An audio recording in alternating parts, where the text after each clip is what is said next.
The 1967 Imperial I'm going to christen as kind of the beginning of the end for the Mark for a number of reasons, but the principal one was because for 1967, the Imperial really became more of a Chrysler than it had been in many years prior. And that's because in 1967, the Imperial lost its unique body-on-frame construction, and the rest of Chrysler Corporation by this point had really been employing unibody chassis and componentry.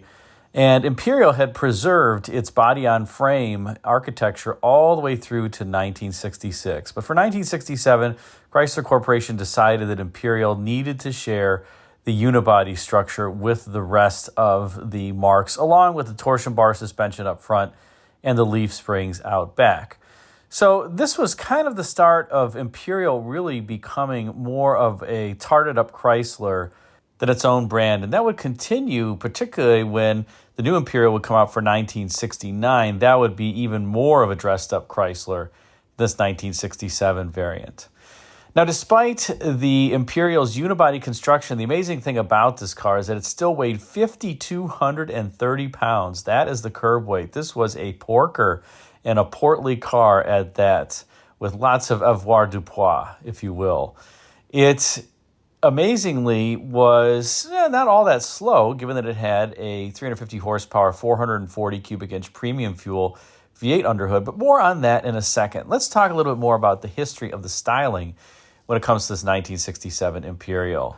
Now, the first thing to note about the 1967 Imperial was that it was designed by a team under the leadership of Elwood Engel, who had previously come from Ford Motor Company back in 1961 over to Chrysler when he lost out on winning the Vice President of Design spot at Ford to Gene Bourdonnais once George Walker retired. And when you take a look at this Imperial and also the 1964 Imperial, to be honest, you can see Engel's influence. And what do I mean by that? Well, remember, Engel was coming after Virgil Exner, whose Imperials, like the 1961 Imperial, had these pod headlamps and huge fins.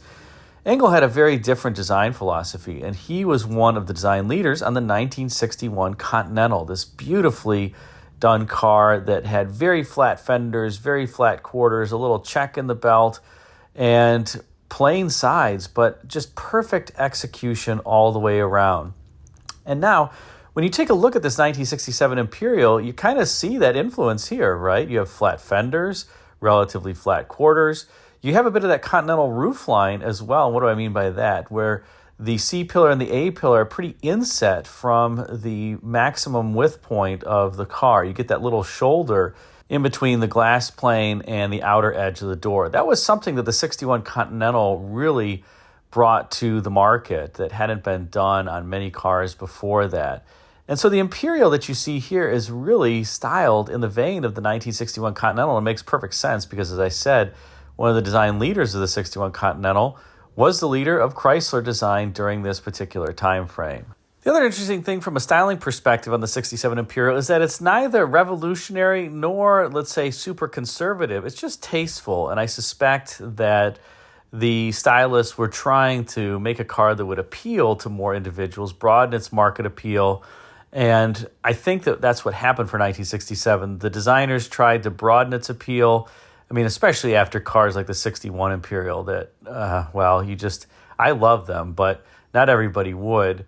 This car, I think they were trying to have a wider, let's say, market for it and also reduce costs. And they did so by, as I previously mentioned, moving it from its own body-on-frame platform to the unibody. It's tastefully styled. You've got the quad headlamps up front that are inset into a grille. Kind of resembles a little bit the 61 Continental grille, although different. And of course, the block Imperial lettering right in the middle. And as we rotate a little more to the side, you can see what I mean about that flat fender profile, the flat quarter profile. Of course, this car doesn't have the bright work molding that the 61 Continental did that trimmed the top of the fender as well as the quarter. It does have a huge piece of bright work on the lower section just above the rocker panel. and that's accentuating some sculpted surface. So there actually is some sculpting here on the body side. You'll notice it's not just the top of the fender and the top of the quarter. There's that little crease that runs the full length of the car. Then you have some sculpture further down that's accentuated by that brightwork molding. And then you have a little bit more sculpture and a crease that kind of forms the rocker panel below that. Unlike the 1961 Continental that really just had the surface, kind of a sheer surface, and that was about it. So I think Engel was trying to put his spin on the Imperial and not have it be a total copy of his previous car, but it certainly took inspiration from it. Now, Engel hated so much, one of the things that General Motors used to do, GM was known for having these tapers front and back to the car. If you look at a lot of GM cars, you notice that the front tapers down to a point and the rear tapers down. That was something that GM styling vice president Bill Mitchell just loved. But Engel abhorred it. And if you look back at the 1964 Chrysler as an example, he didn't have the time or the budget to redo that car. It would be new for 1965. But he put little tail fins on it so that you could not detect that the deck lid was actually tapering in the rear, at least from the side profile. So that just kind of tells you his design philosophy, and it was something that you saw not only on the 61 Continental, but as I mentioned, these Chryslers once he went over to Chrysler too. And as we rotate out back, you can see that Continental roofline with the C-pillar really pinched in from the outer edge of the car, like I was previously mentioning. And I think the rear three-quarter is one of my favorite views of this car. You have the quarter panel that has this kind of sharp vertical form, blade-like form that terminates in that large, I'll call it bumper piece. One of the things that Imperial used to advertise during this time frame is that you had all these things that would protect your vehicle, let's say, from dents and dings. And having the bumper be that large allegedly was beneficial because if you backed into something, you could replace the bumper or that end cap. Sure, I guess I'll buy that. And that was something that continued on Imperials for a number of years, even into the next generation. But you do have this beautiful full-width tail lamp assembly that accentuates the width of the car. And it's kind of needed because otherwise the car looks a little bit narrow, not because it is narrow, but because the roofline is so high. Look at how tall that backlight is on this particular car. I mean, it's massive. And the C-pillar has just immense height to it. And you needed something to accentuate the width, and I think that's why designers went with that particular form for the rear. And you can see in this dead-on rear view what I mean about the greenhouse in this car looking just so tall. As a consequence, you need that full-width tail lamp to really help the vehicle and accentuate its stance. Now, I do love, in this dead-on rear view, those kind of end caps look like they could almost be taillights, but I suspect that Engel and his team didn't want to emulate that look and put tail lamps in there because that would read Cadillac. So the car's got kind of this mix of Cadillac cues and Lincoln cues combined together. And I think it does so tastefully and handsomely. I do like how you've got that little divot or ditch in between the top of the quarter panel and the deck lid. And the deck lid kind of looks like somebody was underneath just pushing up on it to make it rise up from that divot. I think it's a handsome look overall. Now, as we approach the interior of the vehicle, perhaps handsome is the best adjective for this car because it's not really pretty or beautiful, but I think it is handsome and one that would appeal to probably older male buyers. This doesn't seem to be something for me that just strikes me as something that female buyers would necessarily go out and want to buy. Now, the other thing I will point out here is, as we look at the interior, I already mentioned the little shoulder that I said before that helps with the Continental roof. But the glass area, this is a four-door hardtop, but you can imagine with the windows rolled up, the glass is relatively flat. It's not all that curved. And I think that's just interesting because the 1957 Imperial was the car that brought curved side glass to the auto industry. And here you are in 1967, just a few years later, kind of eschewing that look and making this car purposefully look more upright and boxy. But of course, as I mentioned, there was a change in styling leadership at Chrysler that really facilitated that. And while Chrysler may have skimped in some areas in the 1967 Imperial, one area where I think it did not skimp was the interior appointments and fit and finish.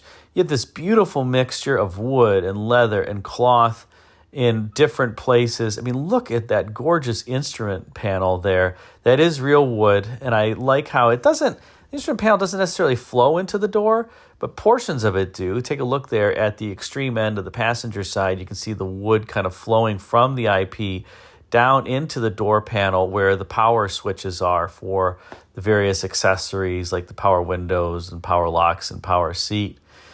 I think it's a kind of a timeless design accentuated by the Lucite steering wheel here. Of course, by this point, Chrysler had gone away from its push-button torque flight transmission, still had the torque flight, the 727 torque flight, but beginning in 1965, they went to the column shift and they gave up on the push buttons, and I think that was a good move. The column shift just ended up working better.